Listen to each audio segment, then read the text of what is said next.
Wyoming Territory, spring of 1876. The wind cut cold through the sagebrush as the sun bled into the western sky, and Persephone Sutton walked away from the only home she had ever known, face hidden beneath her shawl, heart pounding like the hooves of a stampede. They had waited until her father's coffin was beneath the dirt before they turned on her. The preacher's wife had whispered it first, then the townsfolk followed like cattle. "That face will scare the babies. A woman like her should not be seen. She ain't right to be among decent folk." The fire 2 years ago had spared her life, but not her skin. A falling beam had caught her across the left side of her face, leaving behind a trail of twisted flesh from brow to chin. Her father had not minded. He still kissed her forehead each morning, still brought her coffee before chores. But now he was gone, and with him any protection. She had nothing but a canvas bag with a change of clothes, $3, and a tin of salve. She walked until her legs ached, then walked some more. When the stars came out, she curled up beneath a tree and tried not to cry. She had no destination, only a way. By the third day, Persephone's shoes were worn through and her water was gone. She stumbled along a dirt road bordered by wide pasture and distant hills. Somewhere a hawk called. She was dizzy, sunburned, and starting to give up when she saw the horse. It was tall and dark, tethered near a small cabin with smoke curling from the chimney. Persephone's knees buckled, but she forced herself forward. A man stepped out onto the porch, rifle in hand, hat casting his face in shadow.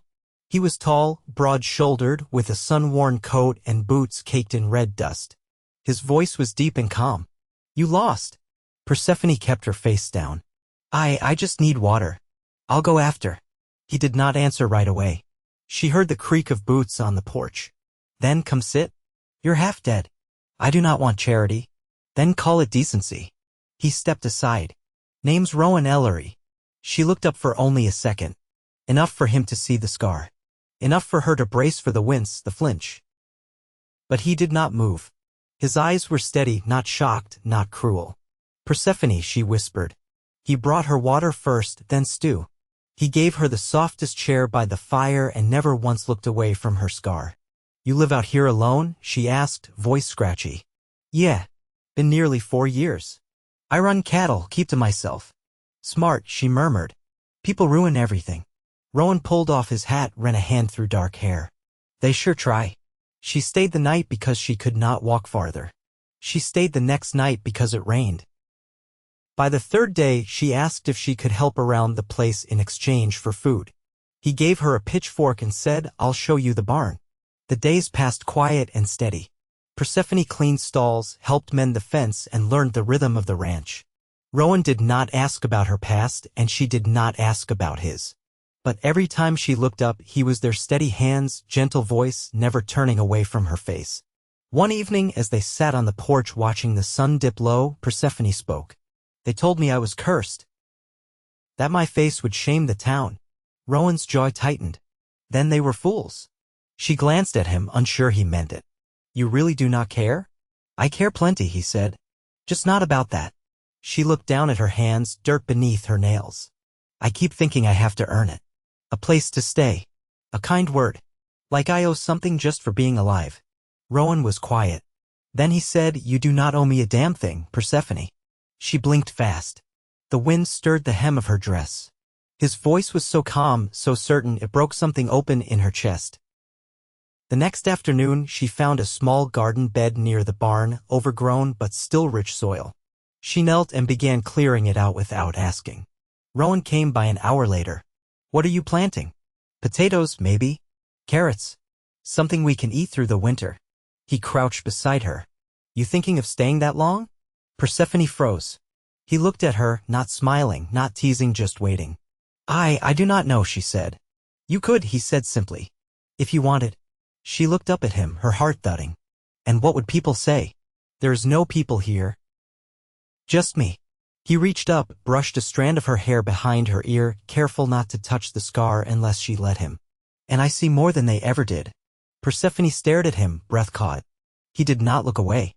Not from her scar. Not from her. She stood and walked back to the cabin, heart beating so loud she could not think. but she left the door cracked behind her.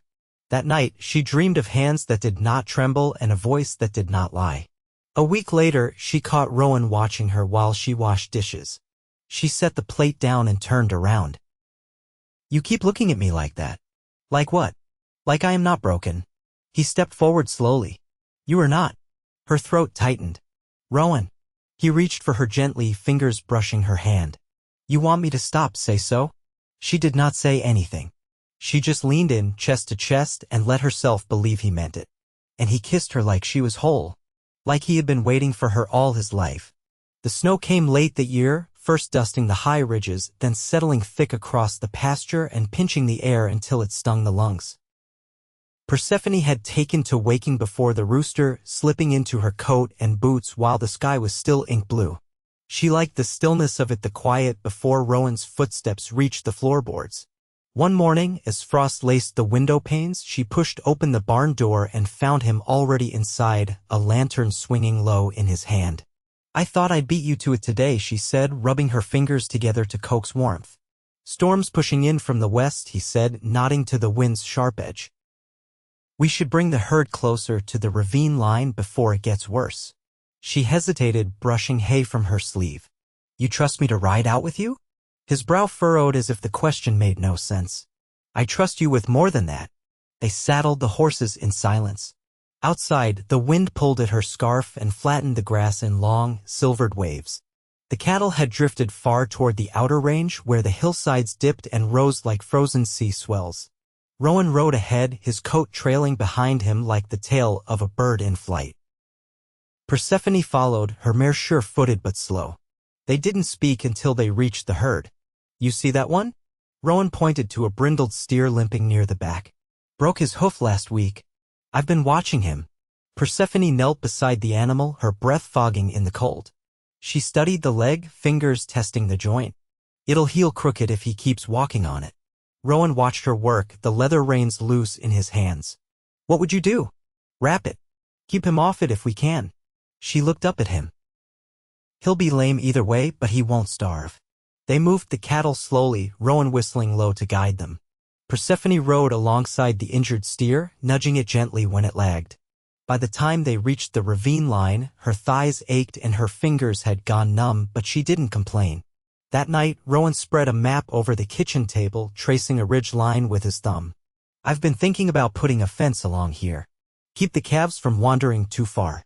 She leaned over his shoulder, her hair brushing his collar. "That's a steep slope." "I know. But if I run the posts deep, use split cedar, it might hold." "You planning to do it alone?" "I was hoping you'd help." She looked at him, then really looked. His eyes were darker near the center, like polished walnut.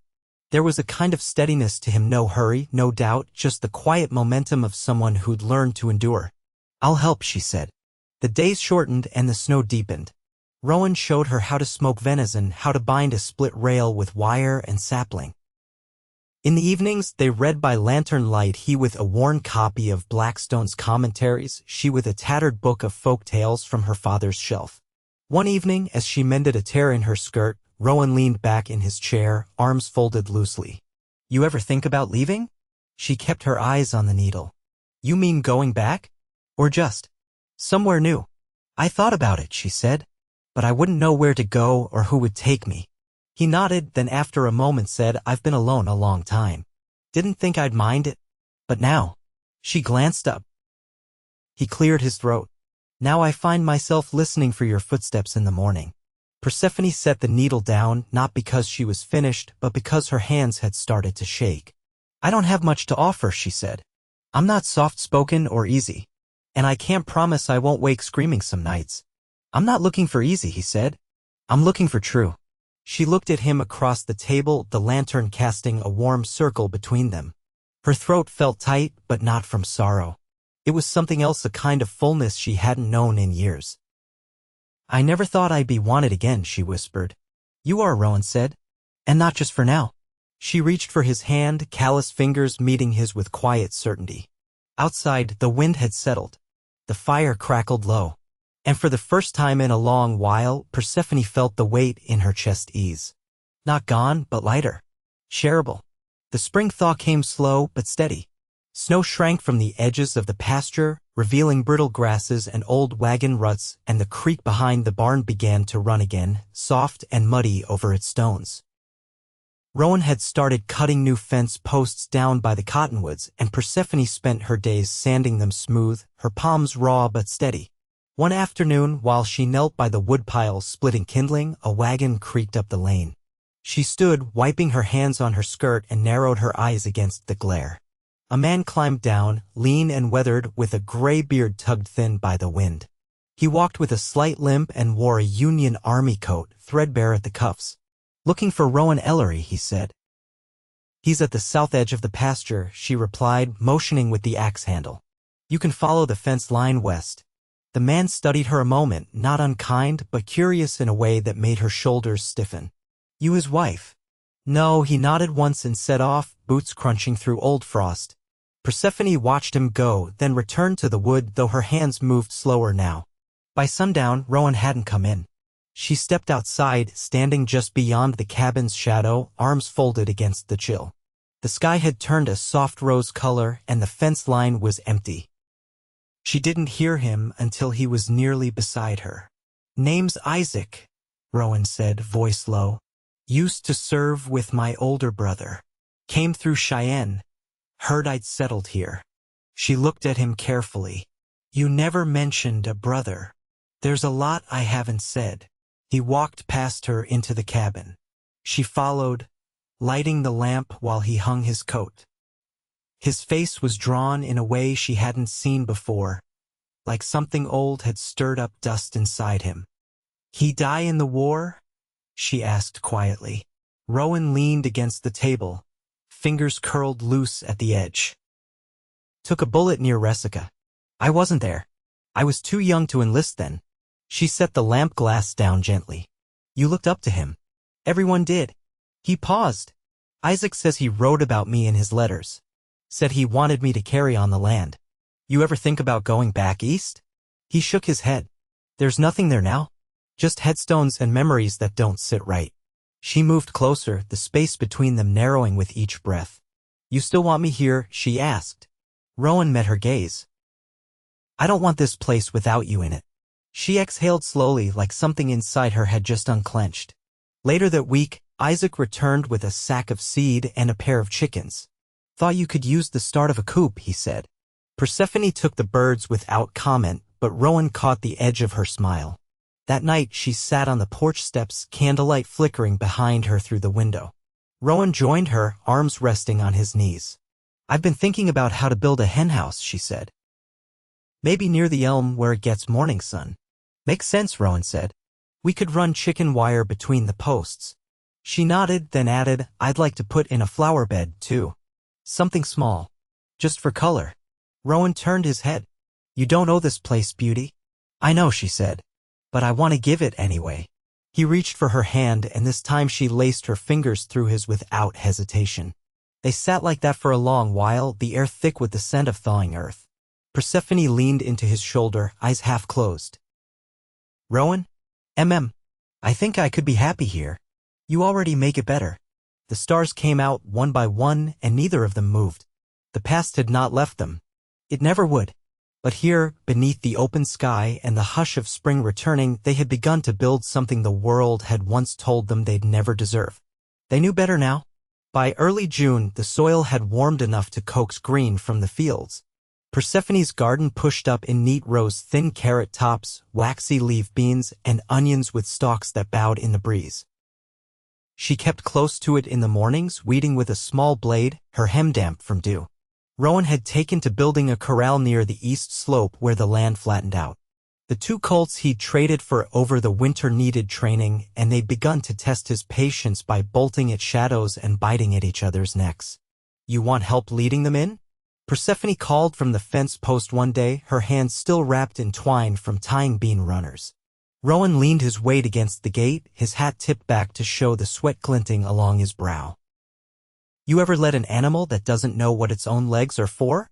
"I've known men like that," she said, and he laughed, a low, rough thing that lingered long after the sound faded. Later that night, she boiled yarrow and willow bark to ease the ache in her fingers. Rowan watched her from the doorway, arms crossed lightly. You ever learned that from your mother? I learned it from an old Swedish woman who lived 3 farms over. Had a crooked spine but knew how to set a dislocated shoulder just by touch. He stepped closer, eyeing the steam rising from the pot. You keep surprising me. You keep giving me reasons to. That evening, while the first crickets started up beneath the porch, Persephone pulled out a bundle of letters she'd kept hidden in the bottom of her old canvas bag. She hadn't touched them since leaving the town behind, but the weight of them had started to press again, heavy and unfinished. She held one out to Rowan. Would you read it? He took it carefully, unfolding the paper with a kind of reverence. The ink had faded, but the hand was neat. He read aloud, slow and even, the words of a father who had once believed in a future that now only existed in memory. Persephone sat beside him on the step, her arms wrapped around her knees. He wrote those while I was healing, said I didn't have to be anything but mine. I think I've only just started to understand what he meant. Rowan folded the letter, tucked it back into her hand. Maybe now's the time to answer him. I wouldn't know what to say. You just did. The next day, Rowan brought in a saddlebag of bolts, wire, and cedar shakes from town. He laid them out on the table beside a narrow ledger book, its pages filled with neat columns and rough sketches. I've been thinking about building a second room, he said. Not out of need, out of want. Adjoining. Persephone's jaw tensed, not from discomfort but from the sudden swell of feeling that made it hard to speak. You sure? She asked.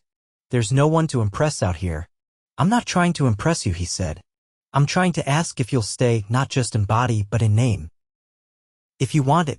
She looked down at her hands, the same hands that had trembled that first week, the same hands that had steadied fence posts and stitched wool and coaxed life from tired ground. I want to, she said. But I don't want to be looked at like a favor.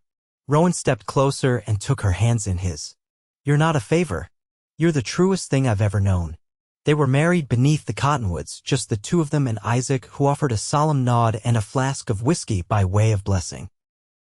Persephone wore a dress she'd sewn from pale calico left behind in the cabin's trunk, and Rowan tucked a sprig of sage into her braid. Afterward, they sat at the edge of the pasture, boots in the grass, watching the sky melt into dusk. Do you think it's foolish? She asked. To feel peace again, after everything? No, Rowan said. I think it's the most honest thing we've done. She leaned her head against his shoulder, eyes closed to the wind. The land stretched wide before them, not empty but open. Behind them, the cabin glowed with lamplight and the scent of fresh cedar drifted through the air. Persephone let out a breath she hadn't known she'd been holding. I'm home. Rowan kissed her temple, quiet and steady. You always were. The summer air settled close over the hills, thick with pine and the faint sweetness of wild currant. Persephone rose early now, not from habit but anticipation. The cabin had changed in small ways, an extra shelf near the door, a narrow table Rowan had carved for her ink and cotton thread, and a hand-forged kettle that sat warm most of the day. The land was still demanding, but it no longer felt like a test. One morning, after the last of the laundry had been pinned to dry, Rowan came in with a folded sheet of paper. His boots tracked dry soil across the floorboards. There's a letter from Cheyenne, he said, brushing dust from his sleeve. From the land office. Persephone took it, her fingers catching on the seal. You filed. He nodded. Claimed the full parcel. The acreage around the creek too. Thought we should make it official. Her eyes traced the ink, every curve and line. They'll send someone, won't they? End of the season. He leaned against the doorframe. We'll need to mark the boundary lines before then. Clear the brush past the ridge. I can do that, she said, folding the paper again, careful not to crease the edges. I want to help build what's ours. He stepped closer, brushing his thumb along the inside of her wrist. You already are. They spent the following weeks cutting through thickets and staking the land's edge. Rowan taught her how to tell direction by the sun's arc and the way the moss curved around the trees. She carried a hatchet at her side, learned to pace her breath with her steps, and by August she could walk the whole boundary without losing her bearings. One evening, as they returned from the far ridge, they found a rider waiting near the barn. A young woman dismounted, her skirt dusted from travel, and lifted a hand in greeting. I'm looking for Isaac Coombs, she said, voice clear. He was here last spring. Persephone stepped forward, Rowan a half-stride behind her. He left word he was heading for Fort Laramie.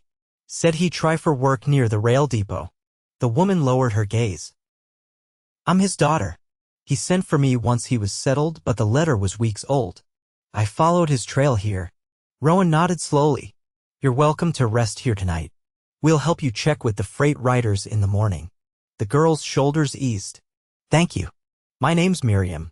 They gave her stew and a place in the hayloft, and that night, Persephone watched her sleep from the porch, the lantern's glow just catching the girl's boots hanging from a beam. I remember what it felt like, she said softly, arriving with nothing but what I could carry. Rowan placed his hand on the small of her back. You gave her what you never had. She won't forget it. In the morning, Miriam rode out with a satchel of bread and directions inked in Rowan's hand. As she left, she turned in the saddle. I hope to have what you two have someday. Persephone didn't answer right away. She just watched the trail until the dust settled, then turned and walked back to the cabin. That fall, they built a second corral and traded feed grain for a milk cow from a neighbor 7 miles north. Persephone stitched a quilt from old shirts and leftover calico, working by lamplight while Rowan sanded down a cradle frame he hadn't spoken aloud about yet. One October morning, she pressed his hand to her belly. You'll be a father by spring. He was quiet for a long while, thumb resting just above her skirt's waistband. I didn't think I'd get to have this. You do, she said. We do. They spent the colder months preparing splitting wood, curing meat, lining the inside of the cabin with wool batting. Persephone's movements slowed, but her voice never did. She hummed while she worked, and when the snow came, she read aloud from her father's old book, her voice soft and sure. The birth came just after the equinox, a storm still clinging to the hills. Rowan stayed beside her, silent, steady. When the child arrived red-faced and loud-voiced with a thick head of dark hair, he caught her, wrapped her tight, and held her against Persephone's chest. You did it, he whispered. We did. They named her Clara, and she took to Rowan's arms like they were the only place she'd ever known. Persephone watched him cradle her near the fire, his thumb brushing her tiny knuckles, and something inside her settled deeper than it ever had. As the land warmed again, Persephone walked the garden rows with Clara strapped against her chest, her heartbeat a rhythm the child soon learned to sleep by. Rowan built a bench beneath the elm tree, and some evenings they sat there, quiet, watching the sky turn gold behind the hills. One afternoon, a freight rider passed through with a message from Isaac. He'd found work near the Platte River, and Miriam had joined him, teaching letters to the children of rail hands. Persephone read the letter twice, then placed it in the drawer where she kept the deeds. You gave them a beginning, Rowan said. We all did. That summer, the land office sent a man to mark the final claim. He signed the ledger, shook Rowan's hand, and tipped his hat to Persephone as she stood with Clara in her arms. Well-kept land, he said. Looks like it's in good hands. After he left, Rowan traced the edges of the deed with his fingertip. It's ours. Persephone met his eyes. Always was. That evening they sat beneath the elm while Clara slept in her cradle. The breeze carried the scent of sage and warm earth, and the sky stretched wide overhead, open and certain. I never thought I'd have a life this quiet, she said. Or this full, he added. She leaned her head against his shoulder. We made it. He kissed the top of her head, his arm wrapped around her waist. Yes, we did. And they stayed through every season that followed, building their life with calloused hands and quiet joy. The land never softened, but it welcomed them. And they grew into it together, rooted, steady, and deeply, deeply loved.